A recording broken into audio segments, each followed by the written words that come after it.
Today we're gonna do an engine swap. Let's go. Alright, so the engine we're gonna be replacing is gonna be on this 454. This is actually a true 454. It sadly suffered an overheating problem to the point where the seal of the valve literally just fell out, and then basically it couldn't close. It overheated so much, it even melted the spark plug boots. But let me just show you a little bit. This is the cylinder head. As you can see, the seat of the valve fell out. It's basically out of place, and the valve stood open all the time. This is gonna be the new engine that's gonna go in. This thing is heavy as crap. Same thing with the intake. This intake probably weighs around 70 pounds. The head probably around 70 as well. So the first thing we did was drain the oil. Had cooling in it.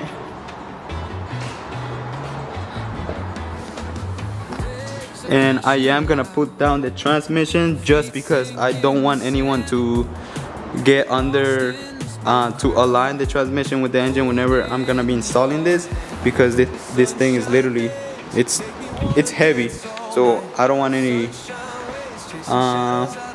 problems. Because what if the engine jack fails and then the engine just drops? So I don't want anyone to go under, so I'm gonna remove the transmission. So the first thing we did is drain the oil, of course, we don't want no mess. Next, drive shaft, 4 bolts, 11s. Let's go. Alright, drive shaft is removed. Now we're gonna have to remove the cross member.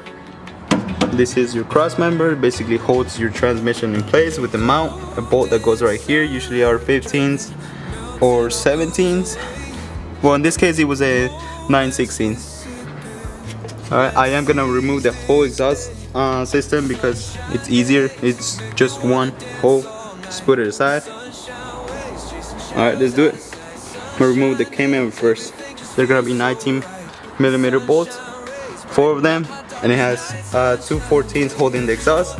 I already took them out. Let's go. Alright boys, cross member's out, exhaust is out as well. Now we're gonna need to remove the cooling lines. This is transmission cooling lines. It's gonna be 14mm or half an inch, I think. I mean, just by looking at it, I think it's 14. And disconnect all of your connectors. Boom, boom, boom. This connector in specific, don't try to like turn it and pull it. It has a Torx on the back. Let me see, right there. It's gonna be a T25. T25. So just remove it normally, and then just gonna come out easily. Yeah. So let's remove those lines, and after we're gonna move on to the torque converter. Alright, so I was wrong. It's gonna be a 13 or half an inch for those oil cooler lines. Now I'm gonna take out the starter real quick. Watch out with it because it is heavy.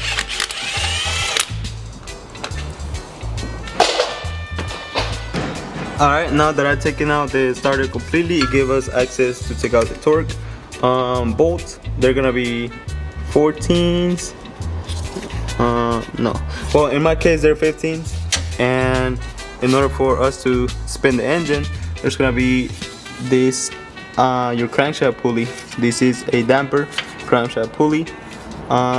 Your pulley holds on by 3 bolts, and then in the middle there's gonna be a 16mm. That one don't touch. Usually try to grab the 14mm for you to spin the engine, just in case one of them breaks, which shouldn't, but just in case one of them breaks, is one of the 14 that holds this, and it's repairable, not inside of the crankshaft. Alright, let's take out those bolts. Let's go.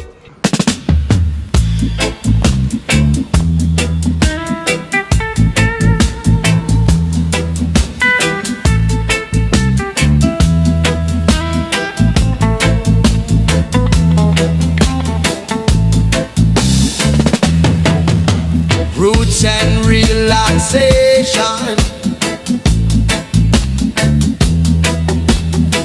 deep meditation, deep motivation. Alright, now that we have almost everything ready, you need to remove your bell housing bolts. They're gonna be 14 millimeters. They're gonna go all around the bell housing. Those are gonna be your last ones. Whenever you're done with those, just double check that anything is not attached to it, and then just kind of pry it out so it can detach from the engine.